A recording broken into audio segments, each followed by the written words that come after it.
Hey Houseplant friends, welcome back to my YouTube channel. Today I'm going to be showing you how I grow my houseplant propagations and also give you a propagation box update. But before we get into everything, please make sure that you hit like and subscribe. Maybe you've been binge watching my videos and you just forgot to hit that subscribe button.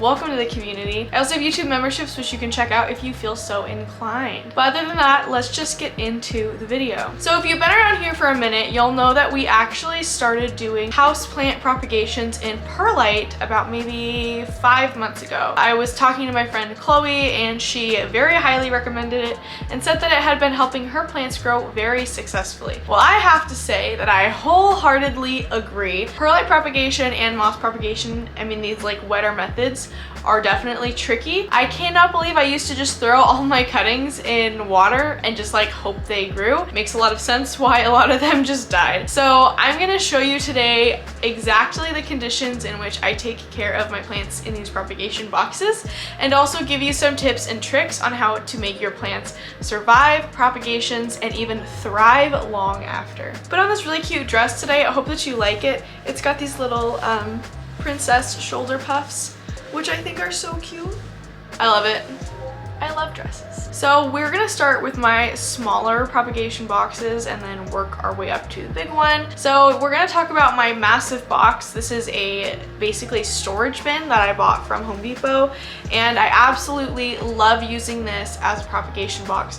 And then I have two smaller boxes, one for Hoya and other succulents, and then I have one for my philodendron and plants that just love to be bathed in humidity while they are propagating. So this is my first propagation box. Well, like in this video, not my very first one.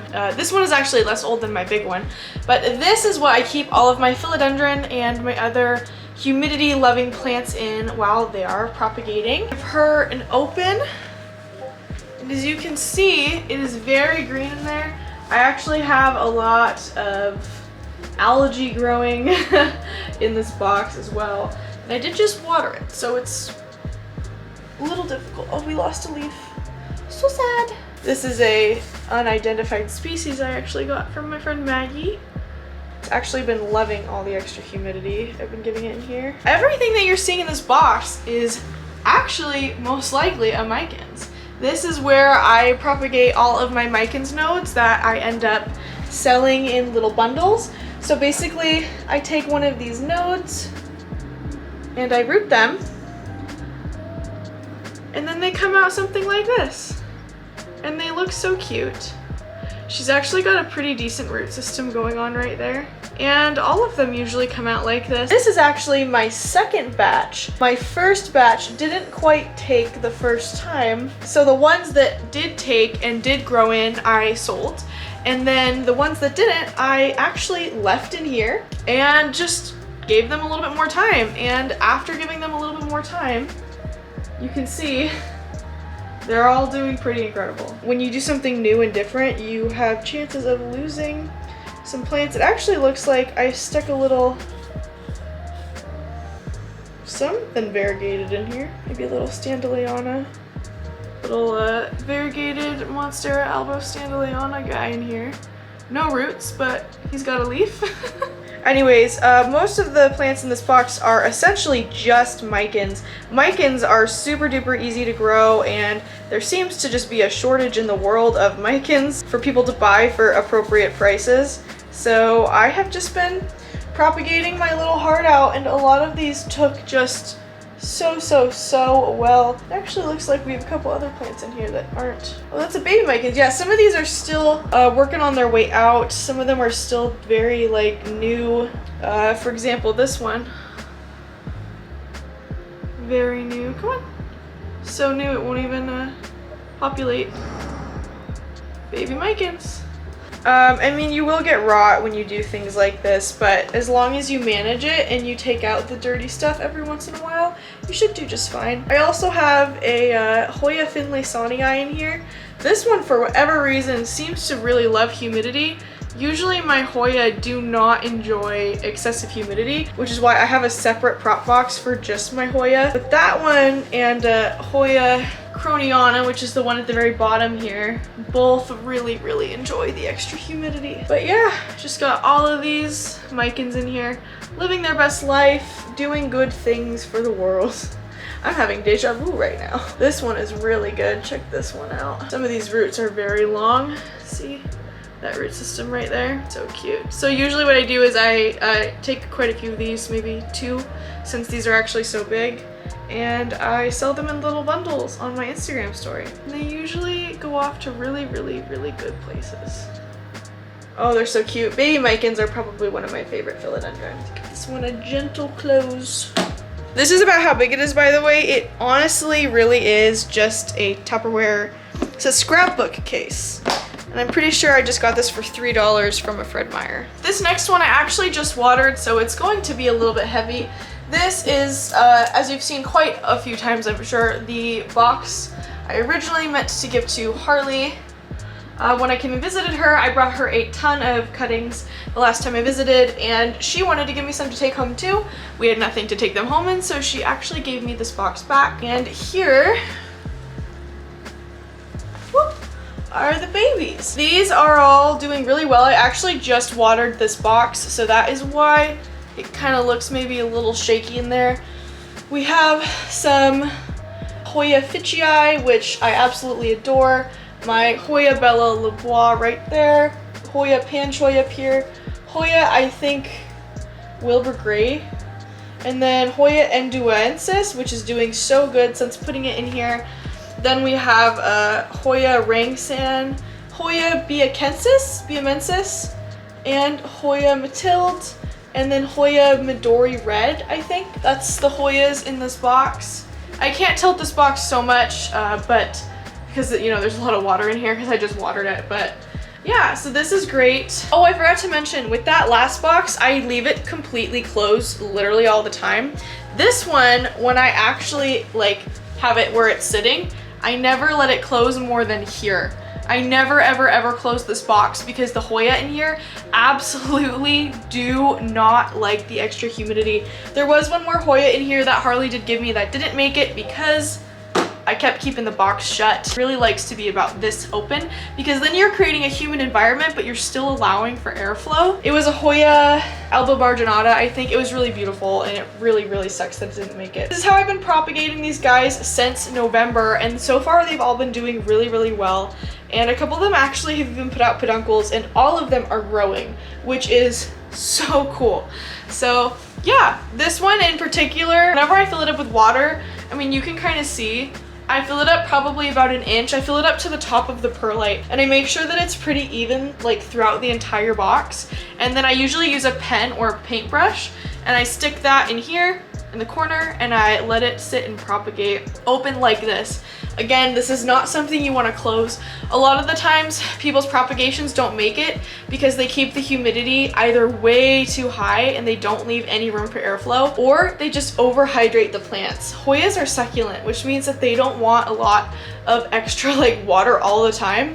However, they do need a really good amount of water to root. So what you want to do is walk the fine line between way too much water and way too much humidity, and just enough water and just enough humidity so that you encourage really good root and leaf growth, as well as giving the roots something to cling onto. Moss works really well too for some Hoya, but I'm nervous about moss because when you keep moss in an open air environment, it dries out really fast and it's hard to keep your propagations wet enough.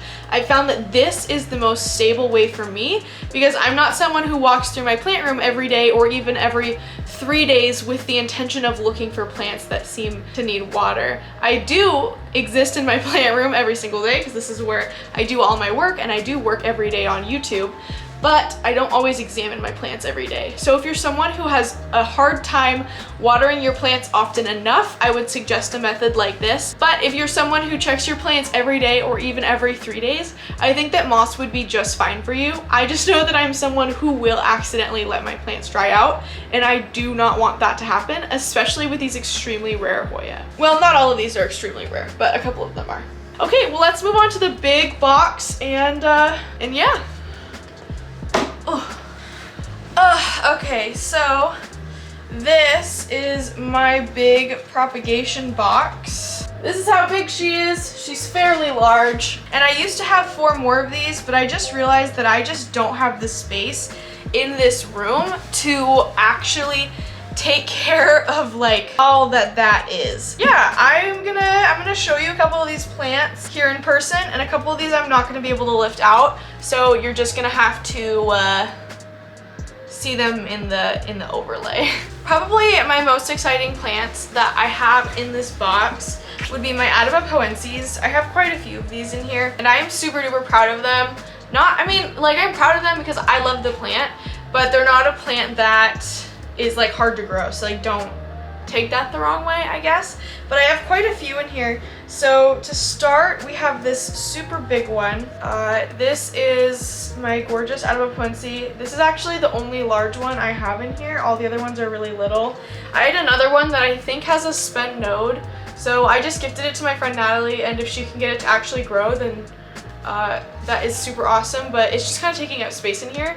But then what you can see is I actually have a baby Poense going on, and it has 3 leaves right now, and it looks like it's struggling, so I should probably fertilize this box soon. I don't know, we don't want growth issues, but it's very tall. I mean, this whole new growth thing is probably about 7 inches tall from the base of the stem. So that's something that I'll be probably propagating right here, like at this node, so that way we leave 1 node on here for this to keep growing from. If I was to cut this entire thing off and try to put this back in the box, odds are is that it wouldn't root or it wouldn't grow because I've already spent the node. Yeah, I don't know. It does kind of look like we got something funky going on, like maybe a second growth point happening, but yeah, this is a little baby Poense.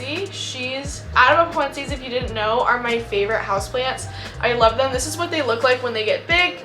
And then the back of the leaves look super red. The cool thing though is that this isn't even a mature cutting, this one. This is still very immature, and this is an Adabapoense sitting next to me as well. This boy, I love it. It's my favorite plant in the whole world next to Ilsamanii.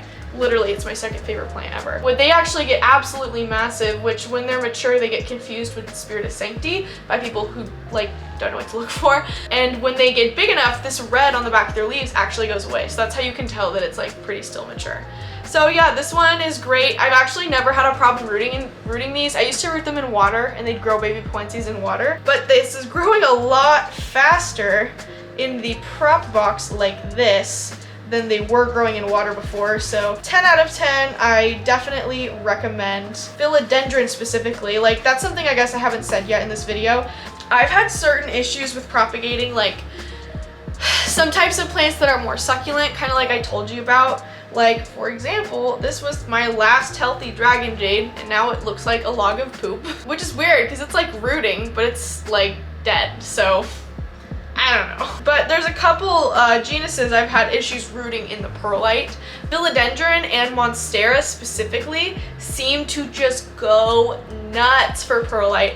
And Hoya too, as long as, again, you're giving it enough airflow. I used to keep the lid on this thing, and so the Philodendron used to grow a lot faster. But now I do actually have a couple Hoya in this box that are doing well since the lid is off. The next one I'll show you is another little baby Poense, I think. It's difficult for me to unroot these because I know that every time I bother the roots, it's gonna take them a minute to start growing again. Here's another little Adabapoense baby. This one I grew from a chonk from my big Adabapoense. I had a really big one, but it just was like lanky and I wasn't happy with it, and I'd rather have smaller ones. I love small plants. I don't know if you know this about me, but I love small plants. I take a small plant over a mature large plant literally any day of the week. And so I cut it up into tiny little node pieces like this, and then I grew these little babies.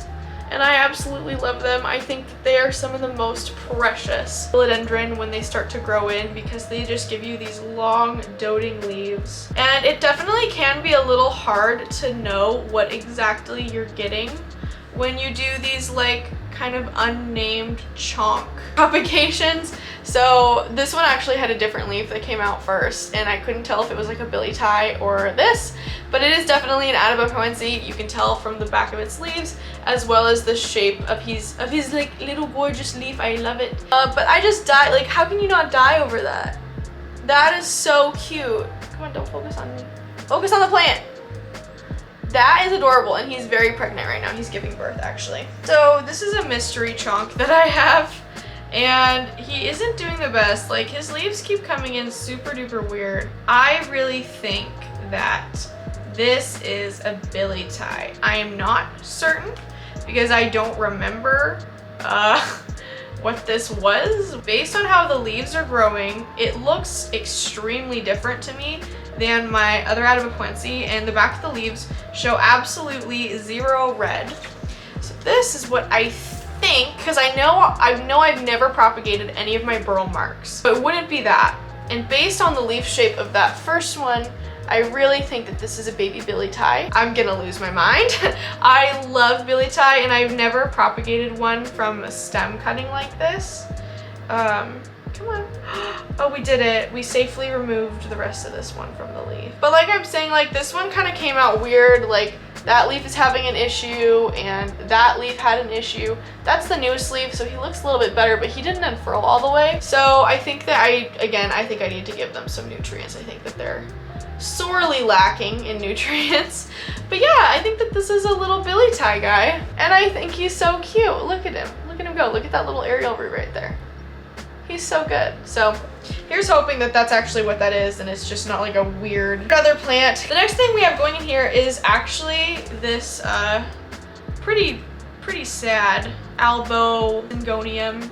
I actually just put this in here recently. This is something that I bought off of Facebook. It was $20 shipped, and it's really cute. It had a second leaf, but because I'm lazy, I just kind of let it die. I'm sorry, please don't come for me, please don't cancel me. But yeah, I didn't do very well, so I'm currently in the process of rooting it. It has absolutely gorgeous variegation. There was another syngonium that I had that I wish I didn't sell because it was so cute.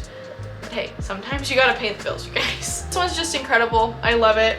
And she's just hanging out here in my prop box. Probably some of my props I'm most proud of are my variegated watermelon props. And I have actually never uprooted these. This right here is my variegated watermelon, one of them, and that is its leaf. How adorable! I was really worried because I was worried that if I propped these that they wouldn't actually come in with new variegated leaves. I actually do have one that I propped. Just said no. A normal little leaf. I don't blame it, but here is the leaf. See, it's pretty variegated. And then the baby is not at all variegated. It also has this massive root ball. Yeah, and then I have kind of a failed prop. I don't know what I'm gonna do with this one. I think I might actually cut it down. But this was my Varochrysum.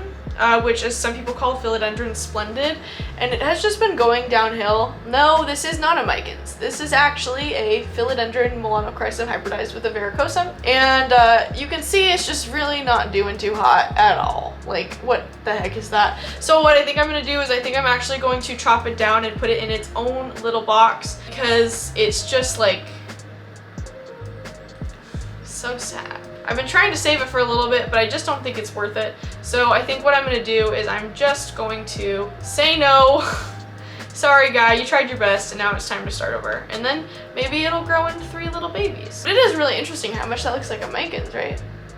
It's really incredible. Prop boxes are so fun. It's like, what are you? So here is this Hoya Global Green Pothos. I got this from Harley and it's doing really well. It actually hasn't grown since I got it, but it is now putting out a leaf. You can't see it yet because it's still so far in the petiole, but it's really cute. I love it. It's the only pothos that I actually really like, and I think it's because it's like mostly green, but then it has some gorgeous like accents to it. I have a Pothos Enjoy or Mojito or something that I have downstairs that I bought recently because it looked so much like a global green. I don't know if it actually is, but it has a couple leaves that kind of look like this, and I just think it's so pretty. So I was actually sent this by one of my subscribers. I can't remember who, but it's pretty nice. I actually didn't know that I liked Obavada at all until I got this one in the mail, and it's really beautiful. I like it. The root system is doing very well in this box. got a big old network going on there. I actually just kind of rest this one on top of the perlite, and I don't do much other than that because I'm nervous. This is a Hoya Matilde I have. It's just now starting to root, so you're not gonna see much other than just a few bumps. This one I just have stuck in here because I want it to get a lot of airflow. It is a different one than my other Hoya Matilde, so I don't want to like get them mixed up. I have this other massive Hoya in here. This is Hoya Jennifer, I believe. She's very large. I got this from Reclamation PDX. She sent it to me. It's the only large leaf Hoya I have, and it's actually doing very well in here. I got nervous a while back because I had another Hoya in here. It was a AH variety, and that Hoya actually passed away. And the only other thing I really have in here I have some Philodendron domesticum. I actually have a lot of these in here. They're pretty large and they aren't super special, but I find that people in Boise really like to buy them because when have you guys ever seen a Philodendron domesticum for sale? Unless you live in like New York or something, or Portland, you probably haven't seen it offered. Or you have a rare plant shop near you. So yeah, this is one I don't particularly enjoy it. Like I have it as a plant over there, but it's not a plant that I get pleasure from looking at, but it's one that people like to buy a lot, so I keep it around. The last thing I have are these really sad Mexicanums. I usually sell all of my plants, but I noticed that these ones don't exactly look like they have an axial bud. There's two of these that I have in here, and they actually have both hardly rooted and haven't gotten any new growth. So I think that they are either spent nodes or they just didn't get axial buds, but it's just crazy because they both aren't doing anything. And I had 8 other cuttings that all did stuff, and I sold them off to their new homes, and I still have my mother plant. It's just really weird. They're not literally doing anything. This one's finally rooting, but other than that, he's just really not doing a lot.